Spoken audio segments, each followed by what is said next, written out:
This week on LensVid Talk, the first probe lenses that zoom, Apple goes deep underwater, and the last cable management system you may ever need. Stick around.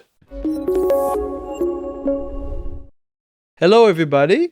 Hello, Lou. How's it going? It's going fine, and we're doing LensVid Talk 29. So it's almost 30, but not yet.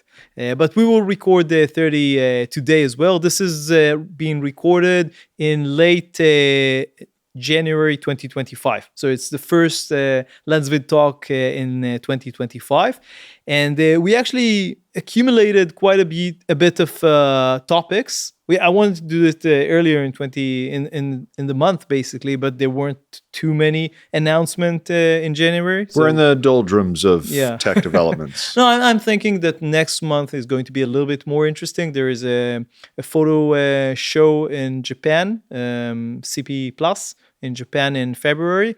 So that's going to be interesting. And there is going to be probably quite a few announcements coming up to NAB in April. So we're going to have some interesting stuff coming up. So let's start with a few things that are new, both in the website and here in the studio. So the first one is behind you, which is this big, I don't know how to call it, a moving background? How would you call it? I don't see it's moving, but but it has a little bit of a baffle kind of texture to it, in and out, in and out. No, the background itself is moving. It has wheels. Oh, right. Yeah, that makes it really easy to put in place, right? So it's basically a wall with wheels, and it has two sides. So the side that you're using, it's behind you. We just finished building it. Has like soundproof panels, which are also, I think, kind of nice in terms of the looks. And the other side is white. So we might be able to hook up something that will allow us to use different backgrounds on the other side. But for now, it's white. So white and this sort of background. You will probably going to see it a lot, both in LensVid Talk and maybe in some reviews. We'll see. So talking about reviews, we are currently reviewing a bunch of products. The first one is the first Meike lens that we have ever reviewed. It's a 55 1.8 autofocus lens. They have a few autofocus lenses. This is one of them, full frame. Very, very light. So it's like I've been comparing it to an old 55mm lens that I have from Zeiss. It's a Sony Zeiss sort of lens.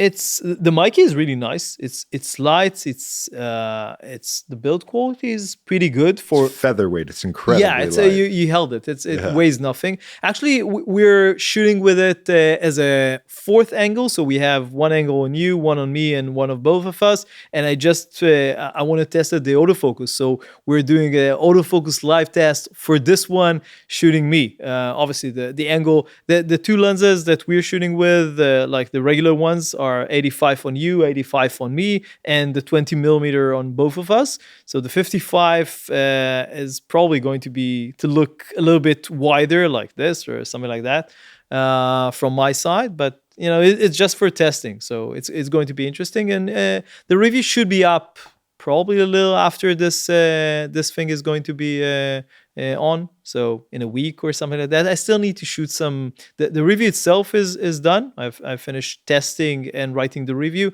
but I didn't actually finish shooting with it. So I need some test shots and some test videos. So after I'll do that, I'll publish the whole thing. But I'm pretty pleased with it. It's very inexpensive. We're talking like less than $300. Wow. I'm curious because I'm starting to look at options for lighter lenses that I can carry around really easily. That one is super light. Yeah. Do you have a need for a 50-ish sort of lens? Yeah, that would be nice as a walking around lens for street photography. Yeah. Can it go really close up? I always like having that ability. It's definitely not a macro. I don't know the macro magnification. It was not in the specs. Right. In this respect, the size can get closer. Like this one can get up to 55 centimeters. It's not super close. Right. It's a 55mm lens. Usually, I've done a full video on this. Not a lot of people watched it. I think it's really interesting. I checked the maximum magnification versus the minimum focus distance. of different lenses. Actually, I checked like 35 millimeter lenses, 50-ish millimeter lenses, 85 millimeter lenses. I'm not sure if I tested 135, but these are the three main ones. And usually, like the rule of thumb, it's not always, but the rule of thumb for non-macro lenses is that more or less the focal distance is equal to the minimum focus distance. So if you have a 50 for like good macro lens, not macro, good close-up lenses, you have like a 15 millimeter lens, so a 50 centimeter minimum close-up is okay. More than that is like not ideal. Less than that is great. And with macro lenses, obviously, like if you have a 50 millimeter macro, I think Sony has one, then the minimum focus distance is like, I don't remember by heart, but I would say around 20 centimeters. But that's a macro lens. But for non-macros, I would say usually like you have an 85 millimeter lens, 80 millimeter, 80, 85 is more or less the minimum close-up. Right, it usually goes up as you go up with focal length. Yeah, for sure. Actually, I think that interestingly, the 135 can close. 135 is a strange focal distance. Like the optics, I think it can actually focus closer than 85. I don't remember. I'll write it on the screen. You should really watch that video. It's interesting. If you're interested in that sort of thing, that's an interesting video. So the Meike lens review will be up soon. One thing I can tell you about this lens, which really like caught my eye, was that it has zero breathing, like at all, nothing. I was really surprised because the size, which like otherwise optically they're very similar, but the size has a huge amount of breathing. This one has nothing. It's like when you're using a focus breathing compatible lens on a compatible Sony body, and you turn on the compensation. It's like zero. It's almost exactly the same. Wow. It's kind of strange. So it does have video potential then. We will need to see. This is now recorded, so we will have to see how good. I mean, this is continuous focus. How that will work. But this is like an easy sort of test. I'm not moving too much back and forth and side to side or something like. I'll need to take it and I don't know, like shoot my kid running or something and see how it goes. But yeah, that's nice that it has no breathing. Yeah, not many lenses can do that. No. It was very surprising. It has some good and slightly a few things which are just watch the review. That's all I'm going to say. So a review that is already up, and you should also watch if you're interested in that sort of thing, is the Shinobi II monitor review. We looked at that in IBC, remember?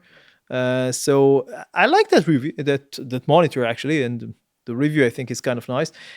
The monitor it has a lot of potential. I mean, they integrated the touch to focus and the touch tracking, which is new. They keep improving the firmware, and at the moment it supports only a handful of cameras for touch focus and touch tracking, but they should hopefully, at least this is what they told me, add more and more supported cameras for that. So we'll see. But other than that, the monitor itself is good. Like the colors are good, the viewing angles are good. It has some strange things, like the turn on time is like really slow. It doesn't have HDMI out, only in. So if you want to connect like a wireless transmitter, and it's kind of strange. That's weird. Yeah. The bigger one, they had and still do. They're still selling it, but it's kind of old now. A 7-inch version of a Shinobi, but it's the first generation. I'm waiting for them to like update that one to 7-inch, and hopefully if that will come out, we'll test it as well. What? It would have all the same capabilities, just be a bigger one. Exactly. Yeah, that will be interesting. I gave them some feedback on stuff that I would like to improve. They send it to the engineers. I don't know what they will actually do, but that can be interesting.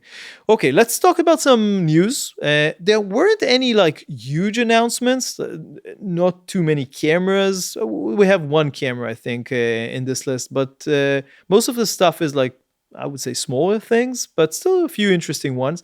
Canon has a new, I would say, affordable wide zoom lens, which is the 16 to 28 f2.8 STM. So it's like video sort of oriented, or at least semi-video or hybrid. They explain it as a sister lens to the 28 to 70 STM that they have. That's the explanation. It's $1,100, $1,150, something like that. Right. So they describe it as affordable. Is it affordable? And yet it has premium quality. So yeah, like they again, that I didn't test it, so I can't say anything. like a Sony G lens, basically. Yeah, actually, yeah, that would be. It's not an L lens, but they describe it as L quality lens. So like the G instead of the GM. Yeah, I think that's a good Which is. That's something that people have been asking for Canon lenses, right? That they're all so premium, so expensive, and there's really nothing for the... they are like very low, I would call them low end, but like not enough basic, in the middle. Exactly, and this is a middle one. Yeah, exactly. So it's a wide zoom. It says 20 centimeter close-up distance, and we just talked about the macro magnification 1 to 2.6. So it's actually kind of good. Right. And if we're looking at 20, we talked about this. It starts at 28 millimeter. A 20 centimeter close-up is good. It's very good. Right. So but I didn't test zoom lens. That video that I made was only on prime lenses, so I'm not sure how zoom lenses work in this capacity, but I would assume it's the same thing. So 28 millimeter, 20 centimeters, quite good, and the macro magnification is nice. So that's the Canon. DZO have a new really interesting lens. This one was already announced, I think available. I'm not sure. It's called the X-Tract. So it's like X-Tract, like I don't know. It's a word play or something like that. It's an 18 to 28. Oh, like extract, like take out. Exactly. Interesting. So, but it's written X and tract, whatever. So 18 to 28, T8. So T8, and it's a probe lens. So it's a zoom probe lens, the first one, and it's a full frame. And what else?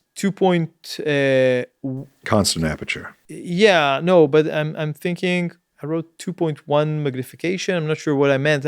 I'm assuming it's like 2x magnification or something like that, because I think the Laowa had the line of all. I'll write it on the screen what I meant exactly, but by this, but.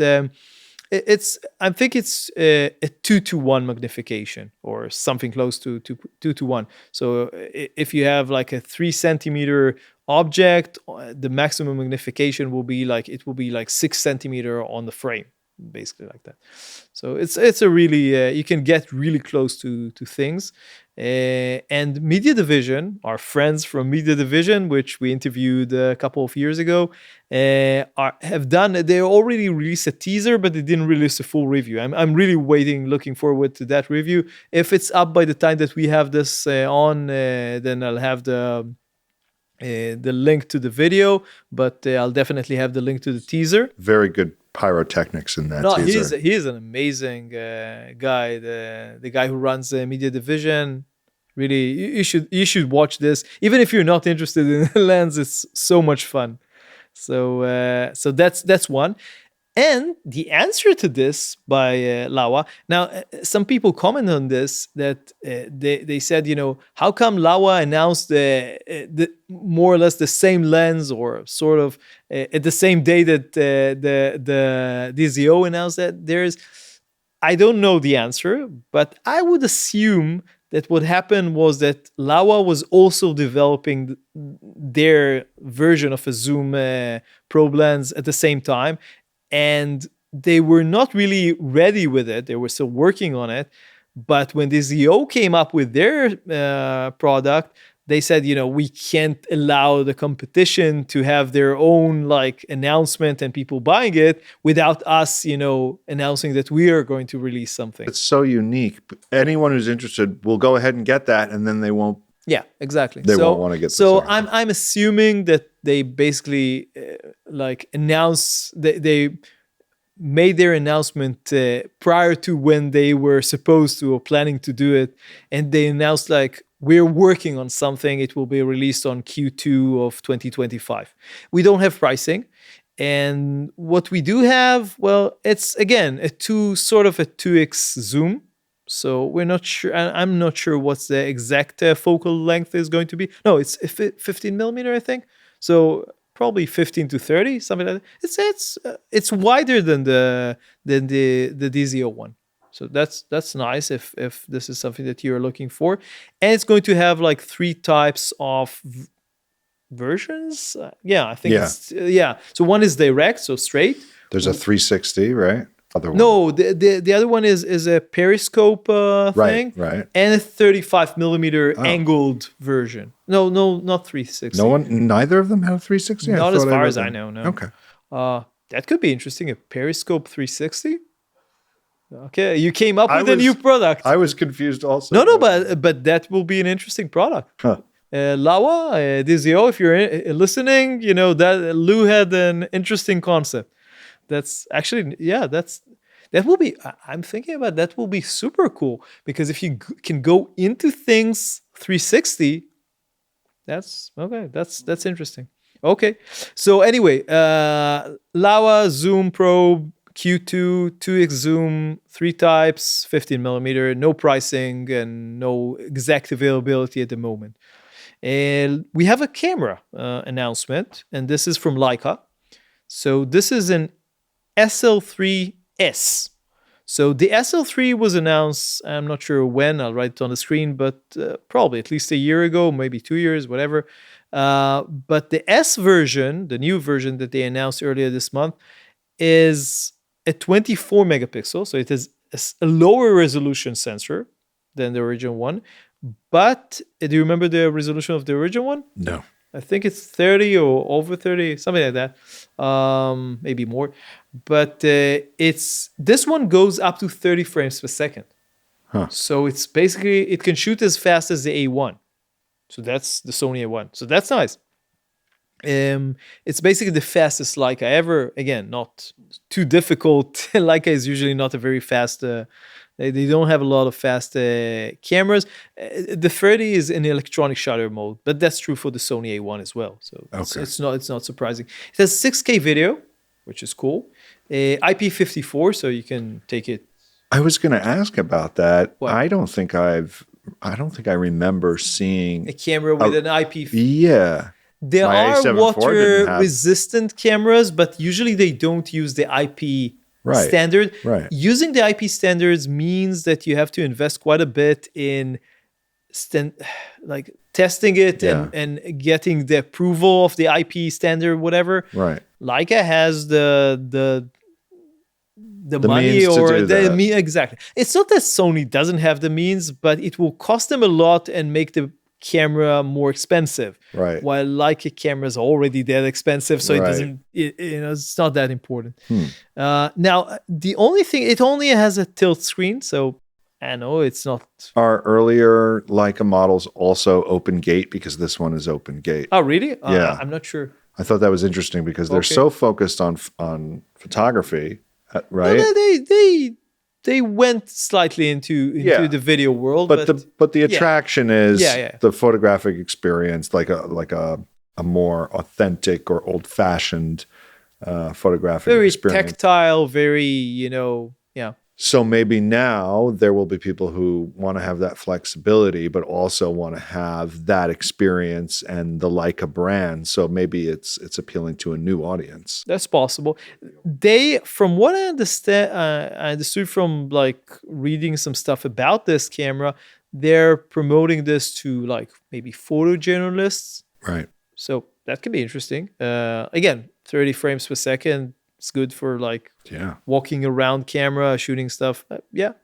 So that's, and it has the new, or it doesn't have, I don't remember. No, I think it does. The content authenticity thing, which basically lets you know when you're shooting an image that it was actually shot on that date with that camera or whatever. You can test that. It's like the opposite of saying that something was made with AI. Oh yeah, exactly. Yeah, so for sure. It's the other side of that coin. Yeah. So yeah, I know. I never cared about this, but I'm not a photojournalist, so yeah. It's becoming more and more important. Yeah, for some people.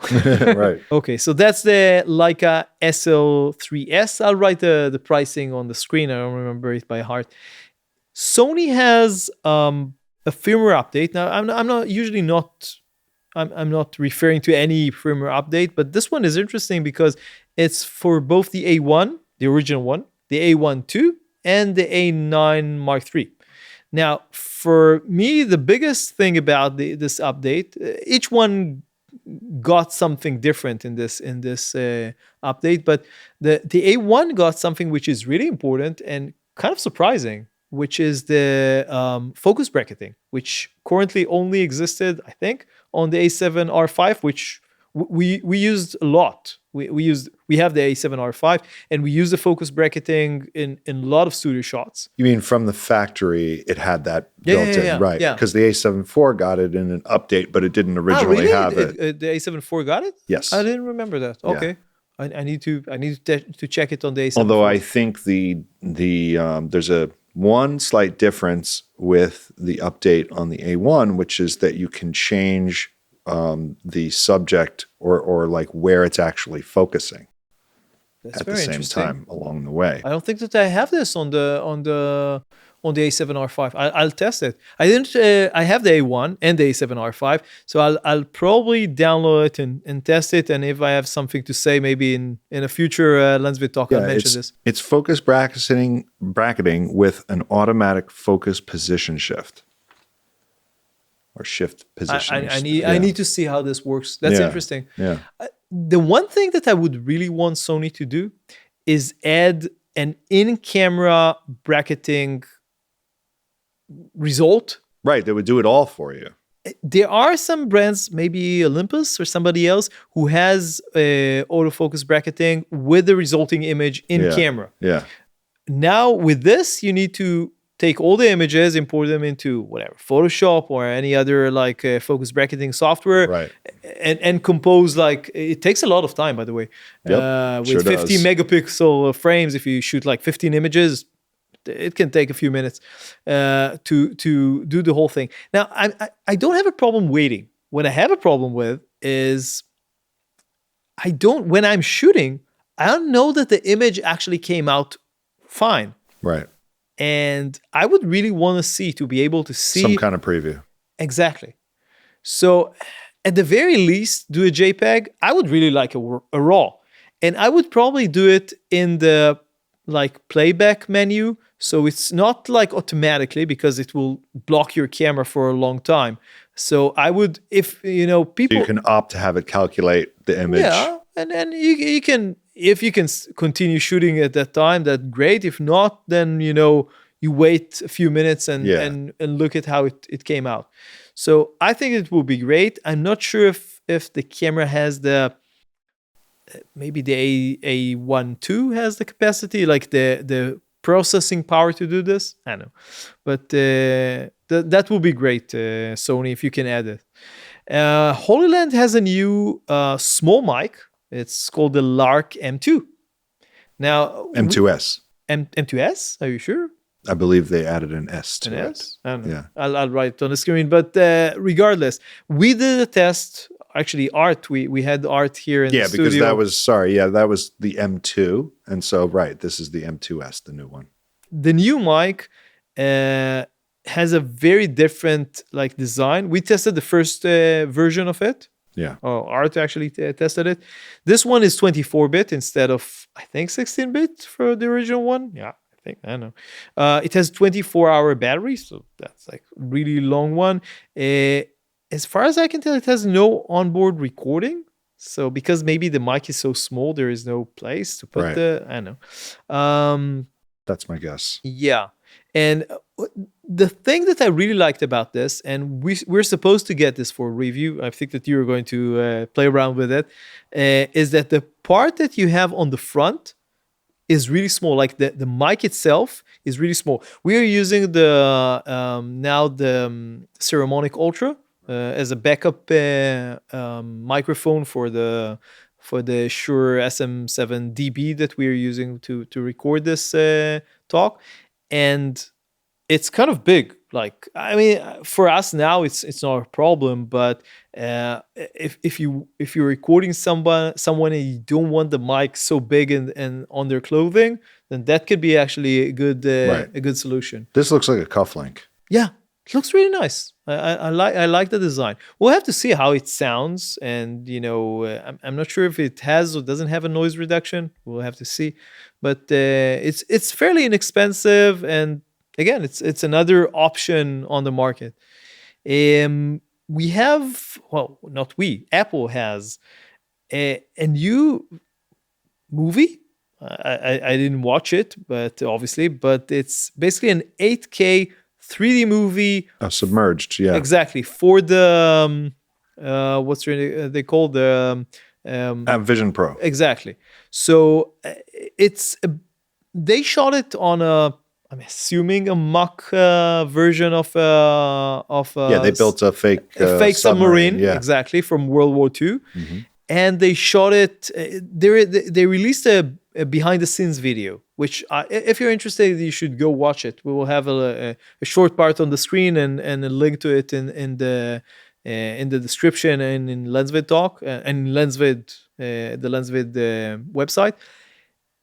I watched it. It looks really cool. Like the whole production looks really interesting. It's very different than regular productions because the director or maybe even the photographer, you need to sit with the headset on your head to actually experience the video. And I'm thinking that every person watching this will have a different experience because you can everyone's gonna be looking in a slightly different direction. Exactly. You can have a scene and you will look at something and another person will look at a different thing. This is so interesting because it raises the potential for someone wanting to re-experience a movie. I want to be looking in a different direction next time I see it. It could cause people to want to watch movies more than once. I'm thinking that being able to really shoot in this way in a form that will not introduce any accidents, like maybe a lighting person is somewhere, or an accessory to the camera is somewhere in the frame. That is now everywhere. So yeah, it's really very, very complicated. I don't know how. But it was 180 degrees, right? It wasn't like a full 360. I think it was 180. Yeah, no, I'm assuming that there are some limitations because otherwise it's impossible.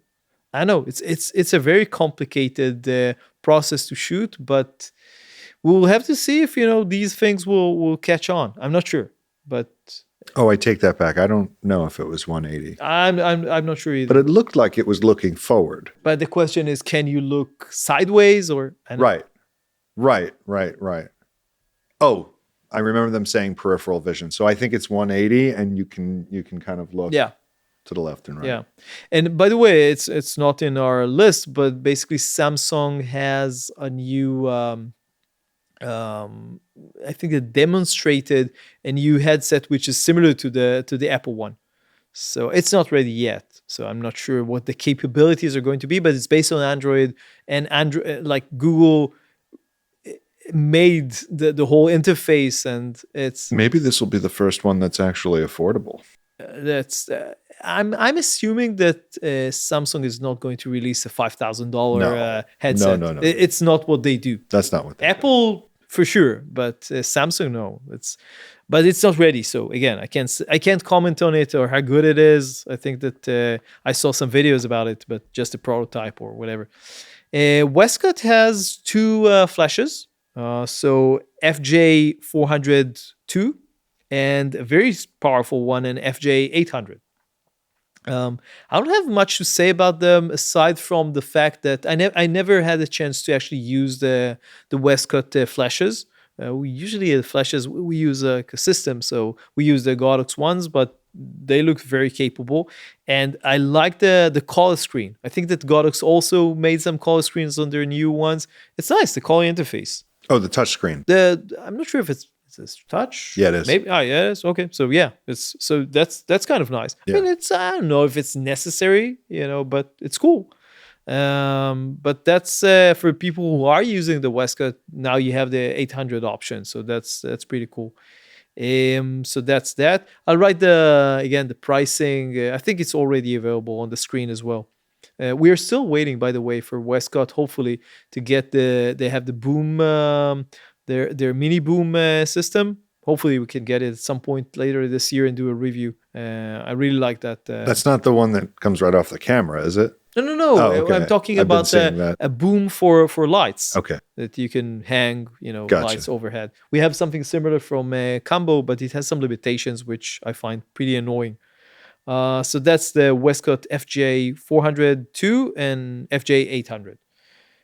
Nanlite has, talking about lights, but this one is a LED, have 120 watt new light. It's a full color. It's called the FC120C. So C is usually for color. Right. So this is full color. And what I found interesting is that this is a 120 watt light, which is USB-C PD powered. Right. Not a lot of those around. I think we mentioned one before. My only concern with those is, can it actually produce 100% power powered by USB-C PD? Right. I'm not sure. Usually that's what that claim means, but doesn't it? I'm not sure. No, it can be like 80% maybe. Okay. I don't have the information. I'll try and look it up. If it exists, I'll write it on the screen. If not, I believe the smaller lights that we've been looking at, the little handheld lights, 60 and 80 watts, no problem. Right. Over 100 watt, I mean, yeah, you can do up to at least 240 watt, but you need the right adapter. Maybe it comes with an adapter. I don't know. Right. Again, I have no idea. That would make it uncommon. Yeah. And this is fairly inexpensive. It's a $300 light. I'm assuming that there are less expensive 120 watt lights, but full color $300 and USB-C. That's kind of cool. Maybe we'll have a chance to review it later this year. I have the importer here in Israel is a friend, so maybe we can get one for review. So that can be interesting. Before, like one before the last one, is something that I found on Kickstarter. The WireStax? Yeah. I'm sold. Really? Oh, completely. Let's just explain what they are. Yeah. So this is a Kickstarter project. It's called WireStax. I think, yeah. WireStax? Yes. Yes. It's basically a stackable cable holders. So I'm assuming they're made from some sort of rubber or something like that, right? Slightly flexible. Rubber or hard rubber, whatever. Yeah. And they have like 4 or something like that cable. Maybe more. Maybe even more than 5 or 4? 6. Yeah, they have a couple different versions. Yeah. Depending on the size of the cable and yeah. I might back this as well. The idea is really simple. You can probably see the video on the screen, but you can place a bunch of cables in like compatible holes or whatever like holders, and then you can stack them. So if you have a lot of cables, you can stack them one on top of another. We've seen ones where you pop the cord into it, but I've never seen anything that had a bunch of them in a row where you could have all your cables in line so you can keep them organized like that. If you repeat this process down the line, down these cables, you can have them all in exactly the same order. So now there's no guesswork. I've been waiting for this. I would still probably use some coloring method. So, maybe...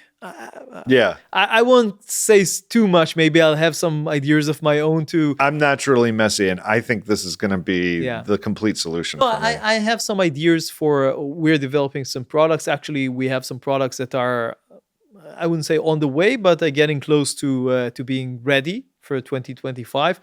And I have some ideas for cable holders. Not for this purpose, more for like photography. This is not designed for photography. This is for like anything, like like your TV cable, like your computer cable. I usually think more in line of like photography stuff. So stuff that you can actually use for like a rig. Yeah, like a rig. Yeah, exactly. Or a light stand or whatever. So stuff like that. But this is suitable for a desk setup, right? for Probably. all your cables on your Yeah, desk. but I like this. This is cool, and Right. I think fairly. Do you remember the price? It's fairly It inexpensive. can't be expensive Yeah, because it's very cheap material. Yeah, so that's a Kickstarter project. We'll have a link below. Finally, this is kind of a sad news for, I don't know, it shows something about the industry, I guess, or I don't know. Rhino, which is a company that makes how do you call it, motion control systems, yeah, exactly. So sliders and like tiltable heads or robotic heads or whatever Right. you want to call them. It has been around for a long time, like 15 years, like since 2010, I think. We talked to them in the past. I don't know. We never really got a chance to test their gear. I remember a lot of people liking their gear, but some people having some issues. I don't know. Regardless, the company apparently closed down. I'm not sure the reasons for this. Is it the industry as a whole? Is it something specific to the company? I don't know. Well, we've got other types of motion control systems coming out now. Yeah. And it could be that they felt they were too far behind to catch up to what's coming out. They didn't out. release anything new in a long, long time, as far as I can tell. And as you said, I think that we're more and more going to see solutions that are somehow based on using gimbals. Right. We saw it in a previous one with a system that integrates DJI gimbal. And I think specifically DJI is very right for this because you can separate the head from the body. Right. And so you can get a system which is not too tall. And for that, it's great. Yeah, it's modular, so it's perfect for it. And it's a sort of an I wouldn't call it open source, but you can like do things that probably talk to the DJI somehow. So other manufacturers can integrate like gimbals with the DJI sliders with the DJI gimbal. So and maybe other systems. So yeah, that I can in theory even see a robotic head with a DJI like gimbal on it, and can solve at least slightly some of the vibration issues that you have with a robot. That can be interesting. But yeah, that's everything that we have for you. Thank you, Lou. Thank you, Ido. And of course, don't forget to subscribe to LensVid Talk and to LensVid in general. We have, as we said, quite a few interesting reviews coming up. And we'll see you in the next LensVid review and the next LensVid Talk. Bye. See you around.